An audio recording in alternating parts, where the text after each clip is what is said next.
触るな。その汚い手で触られたら、商品価値が下がる。高級車ディーラーのショールーム。質素な服装の女性に、男が怒鳴った。貧乏人は帰れよ。マジで邪魔なんだよ。みゆき、29歳。侮辱され、追い出された。しかし翌日、この貧乏人との知られた女性が、5億円契約の決定権者として現れる。一体、彼女は何者なのか。そして、男に何が起こるのか。時は前日の午後、高級車ディーラーまで遡る。平日の午後2時、閑散としたショールームに、一人の女性が入ってきた。みゆき、29歳。肩まで伸びた黒髪は、自分で切ったような不揃いさ。前髪も長く伸び、目元にかかっている。化粧気はなく、すっぴんの顔。ファストファッションの服。ユニクロか GU で買ったような、3000円のシャツとパンツ。袖口は少し擦れている。安物のバッグ。片落ちのスマホ。マニキュアなどは塗っていない。全体的に質素で、お金をかけていない印象。しかし、その目には、優しさと芯の強さがあった。みゆきは入り口で少し立ち止まり、深く息を吸った。それから、おどおどとした足取りで受付に向かう。ガラス張りのショールームには、何台もの高級車が並んでいる。メルセデス・ベンツ、レクサス、どれも、1000万円を超える車ばかりだ。みゆきの足音だけが、静かに響いた。いらっしゃいませ。笑顔で迎えたのは、若い女性だった。田中咲、23歳の新人セールス。北条さん、いらっしゃいますか。みゆきは小さな声で尋ねた。課長ですね。少々お待ちください。咲は丁寧に答えると、奥に向かって声をかけた。しばらくして、奥から一人の男が現れた。北条隆、29歳。この店の課長で、月間売上3億円を誇るトップセールスだ。北条はみゆきを見た瞬間、顔をしかめた。みゆき？驚いたような、そして明らかに嫌そうな表情。お前、なんでここに？みゆきは小さく微笑んだ。久しぶり。同級生から聞いて、北条さんがここにいるって。北条は周囲を気にするように視線を巡らせた。他の社員たちが、こちらを見ている。悪いけど、今忙しいんだ。と北条は冷たく言った。こんなとこ来ても、何も買えないだろう。みゆきは言葉を失った。相談が、ユニクロでも言ってくれる。北条は遮るように言った。ここ、お前が来るような店じゃないから。咲が気づいて近づいてきた。どのお車に興味がございますか？咲は優しく尋ねると、カタログを持ってきた。そして、椅子を進める。北条は咲に小声で言った。見りゃわかるだろう。冷やかしだよ。課長、お客様ですよ。と咲は小さく言ったが、北条は無視した。みゆきは展示されているベンツ S クラスに近づいた。1500万円の車だ。この車、素敵ですね。みゆきが手を伸ばそうとした瞬間、触るな。北条の声が、ショールーム全体に響いた。その汚い手で触られたら、商品価値が下がる。みゆきは慌てて手を引っ込めた。周囲の社員たちが、こちらを見ている。ざわざわとした空気が流れた。お客さん、ここは高級車専門店なんです。北条は大きな声で言った。軽自動車の中古車屋じゃないんで。咲が間に入ろうとした。課長、言い過ぎです。しかし、北条はまた無視した。みゆきは、ただ黙って立っていた。その手は、小さく震えていた。みゆきは、もう一度だけ言葉を探した。北条さん、学生時代から優秀だったから。声が震えている。相談に乗ってほしくて、来たの。北条は鼻で笑った。同級生？そして、冷たく言い放った。俺、お前みたいな貧乏人と友達だった覚えないけど。みゆきは言葉を失った。胸が、痛かった。実は、会社が車を買い替える予定で、みゆきは必死に続けた。50代くらい。北条の表情が変わった。呆れたような、馬鹿にしたような顔。会社。北条は声を上げて笑った。どうせパートか派遣だろ。そして、腕を組んだ。50代？お前が5億円の相談ができるわけないだろ。みゆきは、もう一度だけ言おうとした。本当なの。だから、北条さんに、女が会社の営業者とか笑わせるな。北条は遮った。お前、高校の時も給食費払えなかったよな。みゆきの顔が青ざめた。で、今も貧乏なわけだ。北条は続けた。昇進がかかってるんだよ。声が苛立っている。こんな姿、上司に見られたら終わりなんだ。わかる？俺の人生がかかってんの。みゆきは何も言えなかった。でも、本当に。相談？何の相談？北条は吐き捨てるように言った。生活保護の申請方法か。そして、最後の一言。帰れよ。マジで邪魔なんだよ。みゆきの体が小さく震えた。周囲の社員たちは見て見ぬふりをしている。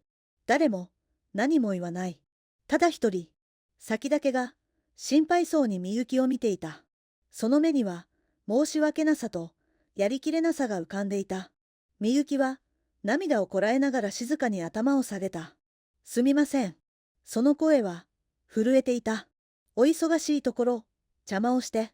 みゆきはきびすを返した。その背中は小さく、か細く見えた。ショールームを出るみゆきの姿を、さきはじっと見つめていた。そして、さきは駆け出した。お客様、駐車場まで追いかける。みゆきは振り返った。本当に申し訳ございませんでした。さきは深く頭を下げた。みゆきは小さく首を振った。いえ。そして、優しく微笑んだ。あなたは優しくしてくれました。ありがとう。さきは名刺入れを取り出した。もし何かあれば、私に連絡してください。と言いながら、名刺を差し出す。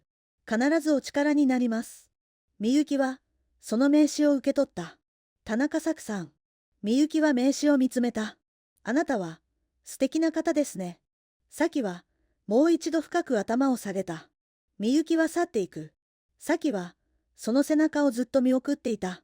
小さく、か細い背中。けれど、どこか凛としたものを感じた。さきは、胸の奥に何かが引っかかるのを感じていた。あの女性は、本当に何者なのだろう。店内に戻った北条を、店長が呼び止めた。北条、今の態度は何だ？店長の声には、わずかな咎めがあった。店長、あれは昔の同級生で。北条は言い訳するように答えた。高校時代、給食費も払えないくらい貧乏だったんです。店長は腕を組んだ。女が会社の営業者とか50代とか言ってましたけど。北条は続けた。どうせ妄想ですよ。パーとか派遣でしょ。あんな客、来ても売り上げにならない。時間の無駄です。店長はため息をついた。まあ、確かに冷やかしは困るが。それにしても、言い方が。すみません。と北条は頭を下げた。でも、来月の部長昇進がかかってるんです。北条の目には、野心の光があった。絶対に昇進してやる。あんな貧乏女に、足を引っ張られてたまるか。北条の内心には、そんな思いだけがあった。一方、その頃、都心の高級タワーマンション、最上階の一室、ドアが開く音がした。おかえり。スーツ姿の男が、玄関に出迎えた。大輔、38歳。穏やかな表情の男だ。北条さん、どうだった？と大輔は尋ねた。みゆきは、靴を脱ぎながら小さく首を振った。ダメだった。私の格好を見て、追い返された。大輔の表情が変わった。何だって？みゆきは、リビングに入りながら答えた。汚い手で触るなって。貧乏人は帰れって言われた。大輔の目が、静かに細くなった。怒りではない。もっと深い、冷たい何かだった。妻を侮辱した。大輔は静かに言った。許せない。そして、みゆきの肩に手を置いた。明日、一緒に行こう。そして本社に連絡する。みゆきは、夫の顔を見上げた。大輔の目は、静かだが、確固たる意志に満ちていた。その夜、帰宅途中の電車の中、さきは、窓の外を眺めていた。あの女性のことが、頭から離れない。50代と言っていた。もしかして、本当にいい？いや、そんなはずはない。でも、課長のあの態度は、人として間違ってる。さきは、そう思った。でも、私は新人だから何も言えなかった。さきの胸に、無力感が広がった。電車の窓に映る自分の顔を、さきはじっと見つめていた。翌日の朝、みゆきは、寝室の鏡の前に立っていた。クローゼットを開ける。そこには、いつもの質素な服ではなく、上品なスーツがかけられていた。みゆきはそれを手に取った。ゆっくりと袖を通す。鏡に映る自分は、昨日とはまるで別人だった。髪を丁寧に整え、薄く化粧をする。みゆきの目には、静かな決意があった。マンションのエントランス。黒塗りのレクサス LS が停車していた。1200万円の車だ。運転手が扉を開ける。みゆきが乗り込み、続いてスーツ姿の大輔が乗り込んだ。車が静かに動き出す。本社に連絡した。と大輔は言った。妻を侮辱した企業とは取引できない。みゆきは窓の外を見つめた。流れていく街の景色。その目に、ある記憶がよみがえった。幼い頃、白い病院のベッドに母が横たわっていた。ごめんね、みゆき。母の声は弱々しかった。お金がなくてちゃんとした治療が受けられなくて。幼いみゆきは母の手を握っていた。お母さん、大丈夫だよ。でも、母は微笑むだけだった。そして、数週間後、母は帰らぬ人となった。医療費が払えなかった。だから今、患者さんを救いたい。みゆきの胸に、その思いが強くあった。レクサスは、ディーラーに向かって走り続けていた。翌日、午前10時、ショールームの前に、黒塗りのレクサス LS が静かに停車した。周囲の人々が、その車に目を向ける。運転手が降りて、後部座席の扉を開けた。上品なスーツ姿のみゆきが、車から降りた。昨日とはまるで別人のような佇まい。続いて、スーツ姿の大輔が降りてくる。受付が、その姿を見て駆け寄った。青木社長。受付の声が、ショールームに響く。いらっしゃいませ。いつもありがとうございます。そして、みゆきに向かって深く頭を下げた。専務もご一緒で光栄です。その言葉が、店内に響いた。青木社長。専務。社員たちがざわついた。店内の空気が、一変した。奥で別の客と商談をしていた北条が、その声を聞いた。北条は振り返った。入り口に立つ二人の姿が、目に入る。北条の顔から、血の気が引いた。青木社長を専務 ?6 年間で1億6000万円を購入している、あの青木社長を北条の頭の中が、真っ白になった。まさか、あの貧乏なみゆきが、専務北条は立ち上がることができなかった。手が、震えていた。膝も、震えていた。受付の声が、もう一度響いた。どうぞ、こちらへ。みゆきと大輔が、ショールームの中に入ってくる。北条の目が、みゆきを捉えた。みゆきは、静かに微笑んでいた。北条課長はいますかと大輔が言った。北条は震えながら立ち上がった。足が、うまく動かない。それでも、なんとか二人の前に歩み寄った。青木社長。絞り出すような声だった。みゆきは、静かに微笑んだ。昨日はお忙しいところ、すみませんでした。その声は、穏やかだった。大輔が、北条を見た。北条課長、でしたね。妻から昨日の話、聞きました。北条の喉が、渇いた。青木社長、あれは誤解で。誤解大輔の声は、静かだが冷たかった。専務である妻が汚い手で触るなと言われたのが誤解ですか北条の頭の中で、何かが引けた。専務みゆきが専務店長が慌てて駆けつけてきた。青木社長、専務、何か問題が。大輔は、ゆっくりと言葉を続けた。妻は専務として、営業者の選定を任されています。同級生だった北条さんを信頼して、相談に来たんです。北条の膝が、震えた。妻は言っていました。大輔は続けた。50台の車を買い替えると、店長の顔が、蒼白になった。今年度、全国20拠点の営業者役員者を一新する。大輔の声が、店内に響く。50台、総額5億円の契約を、この店舗でする予定でした。北条は、立っているのがやっとだった。5億。過去6年、この店で車を購入してきました。大輔は淡々と続けた。3年ごとに5台、計10台。累計購入額は1億6000万円です。店長は言葉を失っていた。周囲の社員たちも息を飲んでいる。そして大輔は最後に言った。しかし、専務である妻をあのように扱う店舗では、静かな、しかし確固たる声。契約できません。沈黙がショールームを支配した。北条は崩れ落ちそうだった。みゆきはただ静かに立っていた。その姿に昨日の面影はなかった。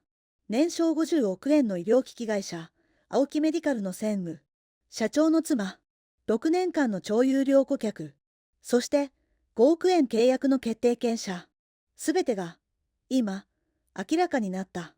30分後、ショールームに1台の車が到着した。本社から営業部長が緊急来店したのだ。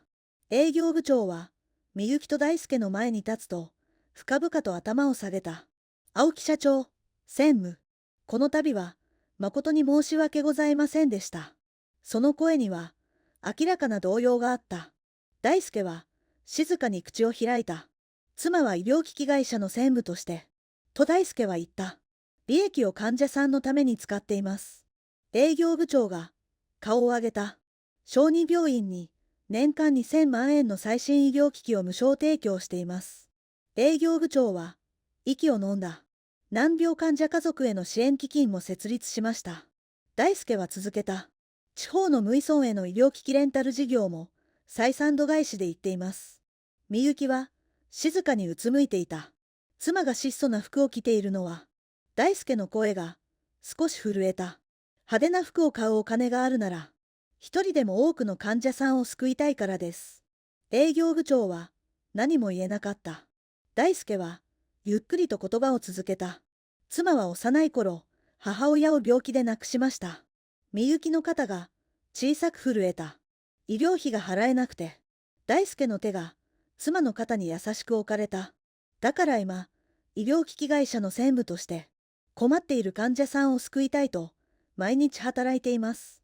そして、大輔は営業部長を見た。そんな妻を、静かな、しかし怒りを秘めた声。汚い貧乏人と侮辱した企業と、取引を続けられますか？沈黙が流れた。営業部長は、深く息を吸った。そして、北条を見た。北条課長。その声は、冷たかった。即刻、降格処分です。北条の顔が、さらに青ざめた。店長が続けた。平社員に戻り、3ヶ月間の接客研修を命じます。でも、彼女があんな格好で、と北条は言いかけた。営業部長が、遮った。外見で人を判断する？営業部長の声は、厳しかった。29歳で専務にまでなった方を貧乏人と？北条は、何も言えなかった。当社の教育体制を根本から見直します。営業部長は、そう宣言した。北条は、その場に崩れ落ちそうだった。すべてが、終わった。昇進も、プライドも、すべて。みゆきが、営業部長に近づいた。営業部長、一つだけお願いがあります。とみゆきは言った。営業部長は、姿勢を正した。何でございましょう？みゆきは、静かに微笑んだ。昨日、田中咲さんだけは素晴らしい接客をしてくれました。咲は、驚いて顔を上げた。みゆきは続けた。追い出された私を、駐車場まで追いかけて謝罪してくれました。何かあれば力になりますと、名刺をくれました。咲の目に、涙が浮かんだ。大輔が、うなずいた。田中咲さんが担当なら、契約を考え直してもいい。と大輔は言った。みゆきは、咲を見た。あなたのような方から、車を買いたいです。営業部長は、咲に向き直った。田中咲。営業部長の声が、店内に響いた。君が、この5億円契約の全権担当だ。咲は、信じられないという表情で立ち尽くした。本当によろしいんですか？と咲は、震える声で尋ねた。みゆきは、優しく微笑んだ。ぜひ、お願いします。咲は、深く頭を下げた。涙が、頬を伝った。入社1年目、史上最大の億円契約、特別ボーナス100万円、本社営業部への抜擢、そして課長候補への指名。すべてが、サキの人生を変える瞬間だった。サキは涙を拭いながら、もう一度頭を下げた。ありがとうございます。その声は、感謝と決意に満ちていた。数週間後、小児病院の駐車場に、数台の高級車が並んでいた。日の光が、車体を照らしている。ディーラーが社内教育の一環として始めた慈善活動だった。お客様の視点を学ぶ。社会貢献の意義を理解する。そんな新しい方針のもと、病気の子供たちへの試乗体験会が開かれていた。みゆきの姿が、そこにあった。質素な服装で、子供たちと笑顔で話している。そして、サキもボランティアとして参加していた。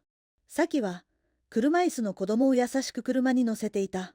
わあ、すごい。子供の目が、輝いている。お姉ちゃん、ありがとう。と子供が言った。みゆきは、涙ぐみながら小さく笑った。元気になってね。と優しく答える。サキも、子供たちと笑っていた。日の光が、駐車場を静かに照らしていた。誰かの笑い声。車のエンジン音。そして、子供たちの歓声。すべてが、暖かい空気に包まれていた。みゆきは、空を見上げた。青い空が、どこまでも広がっている。終わり。